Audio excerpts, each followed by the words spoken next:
Hi there, this is Linda from Let's Talk Prepping, and I wanted to talk about hyperinflation and Turkey. It seems that the past week or so there's been a lot of talk about Turkey being on the brink of hyperinflation, and I thought we should maybe look at that and see if it's coming here and what we can do if hyperinflation does come here. So is Turkey on the brink of hyperinflation? So here's one article. And then as you go along, Turkey intervenes in the forex markets to try to stem the lira plunge. And here from Bloomberg, this is Bloomberg, all of these articles on Turkey, December 1st, 2021, that's today, and November 29th. You can see all of these different headlines about Turkey's economy is beating peers while leaving people poorer. Turkish lira in collapse territory. Lira collapse leaves Turks bewildered, opposition angry. And they talk about how shoppers in the mall said they couldn't take their eyes off the rate. This one woman says, "I've become unable to work without following the dollar." Another collapse of the Turkish currency, which pushes the country into crisis. And that's November 23rd. Our money has no value. Frustration rises in Turkey at lira crisis. And if you go through and read this a little bit, this 80-year-old retired bank employee was heading home with a bag of groceries, and she said she was surviving on credit cards. Our purchasing power has dropped. Our money has no value anymore. Shortages are emerging, including imported medicines and medical equipment, even at bakeries. A loaf of bread still sells at 2.5 liras, or about 20 cents, but bakeries are complaining their costs are closer to 4 liras. Soon they are going to shut down bakeries, and then we're going to have bread riots. Turkish public talks of little but the economy. We used to go out and have tea with our friends in a cafe, but now a glass of tea costs 7 liras, and we don't go. Our social lives have come to a stop. It's as if we are living just to survive. Many young people are leaving the country to take menial jobs as cleaners and waiters abroad. Less for more in Turkey, costly food starves economic rebound. Lighter shopping bags, a trip to the market where eggplant, orange, and sunflower oil prices rose more than 50% last year. Every time I fill my pantry, the shopping bags get lighter, but the bills get higher. I buy in bulk, so I don't have to shop for 3 or 4 months. Hyperinflation in Turkey.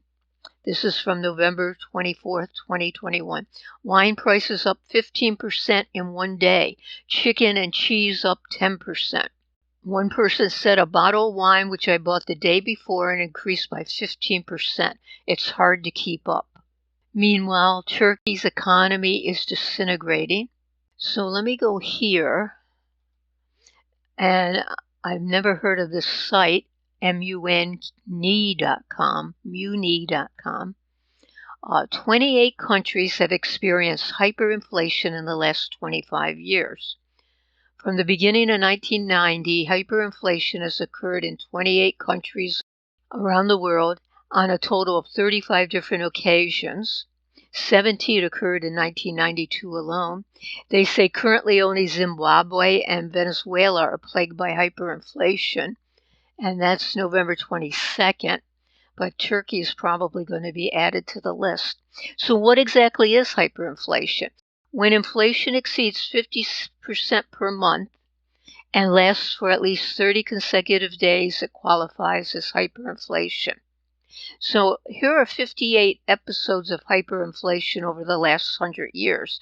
I just wanted to look at this real fast for you. Here's the location and the time required for prices to double. In Hungary in 1946, that would have been right near the end of the war, it took 15 hours for prices to double. In 2008 in Zimbabwe, 24.7 hours, so in one day prices would double. and Yugoslavia, Germany in 1923.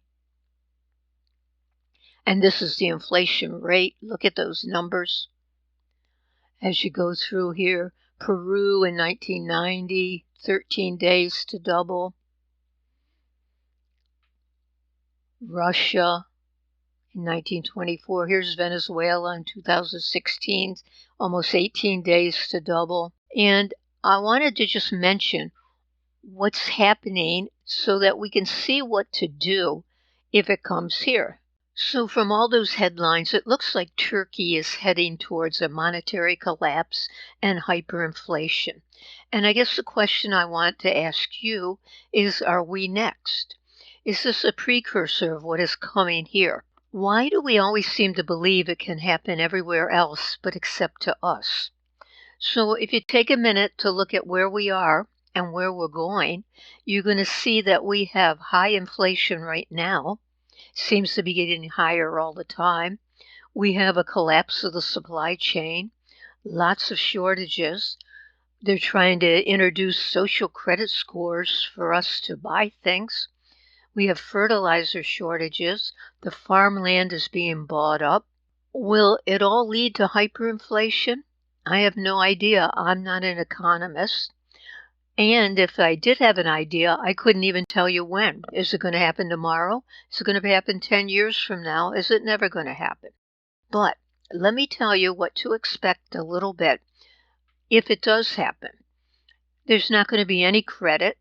Who in their right mind would extend credit today if the dollar becomes worth so much less tomorrow? And if prices rise substantially, cash won't be used because, you have that picture of Germany where they were rolling all the cash in a wheelbarrow. So you can't carry enough cash. So you'd have to use credit cards, PayPal, crypto, something like that, I imagine. Prices will go up hourly. Money in the bank will become worthless. The government will try to fix prices, and that's going to lead to more shortages and to black markets. Overseas shippers aren't going to take our money. They're going to want to be paid in another currency. Food stamps and food banks will be hard-pressed to keep up. They probably will both collapse. I'm not sure they call them food stamps anymore.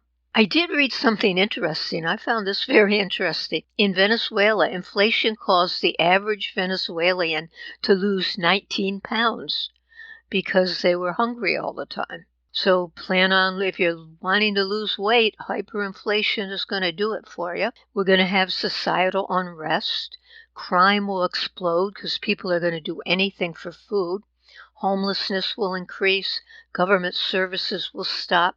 Things will be scarce. So what can you do?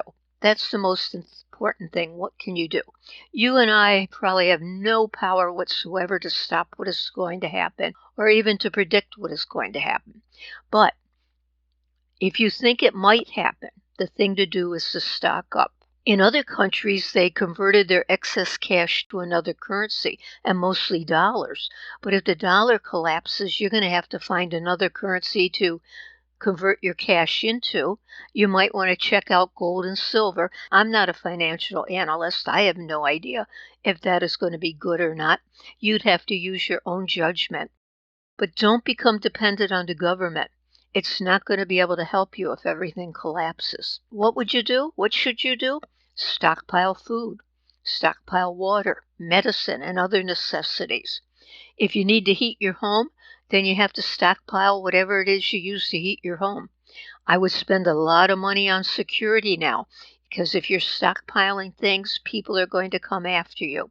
We've had the riots and the looting at the stores. They're going to become to individual houses if things get really, really bad. So the ideal thing is to become self-sufficient. Because once hyperinflation hits, as soon as you get any money in your hand, you're going to have to spend it. But now is the time to develop a skill. Skills will be in demand. Sit down and ask yourself, what skills will be in demand and what skill could I develop so that maybe I could make some kind of an income during hyperinflation. So be ready to stock up, prepare while you can, and please subscribe, like the video and comment on it. I haven't given you all the ideas here, so if you have any other ideas, anything we can do to help us through hyperinflation, even if you think it's coming or you don't think it's coming, let us know so we can have an idea of how to prepare. So subscribe, like, and comment, and thank you so much for watching.